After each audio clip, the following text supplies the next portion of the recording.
કચ્છી ગુજરાતી સરિતામાના ચેનલમાં આપણું હાર્દિક સ્વાગત છે। આજે આપણે ફક્ત 1 ચમચ ઘીથી બનાવશું રવો। તો પહેલાં આપણે ગેસ ચાલુ કરશું અને આ કણાઈ ઉપર મૂકી દઈશું। હવે એમાં ફક્ત 1 ચમચી જ આપણે ઘી એડ કરશું, બરાબર। આને આવી રીતે કણાઈને આવી રીતે આમ મિક્સ કરી લેશું। હવે એમાં આપણે 1 વાટકી આ રવો એડ કરશું, બરાબર। એને ધીમા એટલે મીડિયમ તાપે શેકવાનું છે, ફૂલ તાપ નથી રાખવાનું। આવી રીતે લગાતાર આપણે શેકતા રહીશું। 2 મિનિટ સુધી આપણે આમ શેકી લેશું, બરાબર। એ થોડુંક શેકાઈ ગયું છે, આ જોઈ શકો છો।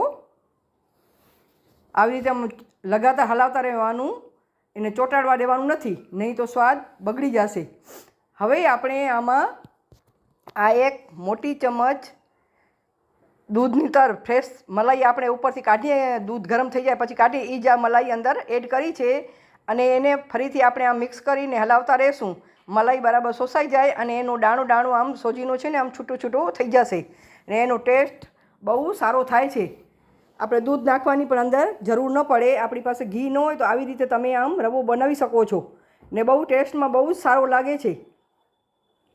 હવે આપણે ફરીથી આ 2 મિનિટ થઈ ગઈ છે અને ફરીથી વળી આમાં 1 ચમચ હજી આપણે મલાઈ એડ કરશું। આ 1 વાટકા માટે 2 ચમચ મલાઈ આપણા જરૂરી છે ને એટલે ઘણું જ છે, બરાબર। એનાથી નહીં વધારે નહીં નાખવાનું, ઓછું નહીં। તમને વધારે ઘી નાખતા ખાવું હોય તો વધારે તમે નાખી શકો છો, પણ આ પૂરતું જ છે આમાં। આવી રીતે આપણે બરાબર શેકી લેશું। ધીમા તાપે શેકવાનું, તાપ ફૂલ નહીં રાખવાનું અને દાણો દાણો છૂટો થવો જોઈએ। જોઈ શકો છો દાણો દાણો છૂટો થઈ ગયો છે, એને કલર ચેન્જ થવા દેવું નથી, બરાબર। ને સાથે મારા ખારી ભાત પણ અહીંયા કચ્છી ખારી ભાત પણ બની ગયા છે, બનીને તૈયાર થઈ ગયા છે બીજા ચૂલા ઉપર। આ ખારી ભાતની રેસીપી મેં મારા ચેનલ ઉપર મૂકી છે, તમે સર્ચ કરીને જોઈ શકો છો। હવે આપણું આ શેકાવા આવ્યું છે અને થોડી સ્મેલ પણ આવે છે, એનો ડાર્ક કલર કરવા દેવાનું નથી, થોડોક જ કલર ચેન્જ કરવા દેવાનો છે। હવે હજી આપણે 1 મિનિટ માટે હજી એને બરાબર આમ શેકી લઈએ હજી। હવે આમાં આપણે મનગમતા આપણે ડ્રાયફ્રૂટ અંદર એડ કરશું અને એને પણ આમ 1 મિનિટ માટે શેકી લેશું। હવે એમાં અડધી વાટકી ખાંડ એડ કરશું, એને પણ આપણે મિક્સ કરી લેશું, બરાબર। આ જોઈ શકો છો તમે। અને અંદર 1 ચમચી જેટલી વરિયાળી પણ મેં એડ કરી છે, એ વરિયાળીથી એનો ટેસ્ટ બહુ સારો આવે છે।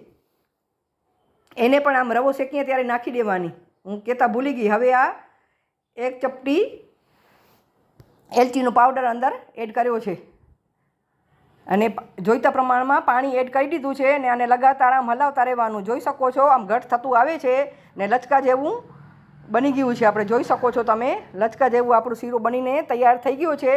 હવે આપણે સ્વાદમાં ટેસ્ટ સરસ આ વધારો કરવા માટે ફક્ત 1 ચમચ હવે આપણે ઘી એડ કરશું, એનાથી ટેસ્ટ બહુ સારો આવે છે ને આપણો રવો બનીને તૈયાર થઈ ગયો છે। જોઈ શકો છો આપણો રવો તૈયાર થઈ ગયો છે। આવી રીતે તમે ચોક્કસથી બનાવજો અને બહુ ટેસ્ટમાં સારો લાગશે। બાળકો પણ હોંશે હોંશે ખાઈ જશે, 1 ચમચ પણ મૂકશે નહીં અને બીજી વાર તમારી પાસે માંગશે। આવી રીતે ચોક્કસથી બનાવો। જોઈ શકો છો ખારી ભાત અને રવાની મારી ડીશ તૈયાર થઈ ગઈ, સાથે છે લીંબુ। મારી રેસીપી તમને ગમે તો લાઈક કરજો, શેર કરજો, કોમેન્ટ કરજો અને મારા ચેનલને જરૂરથી સબસ્ક્રાઈબ કરજો। આભાર તમારો।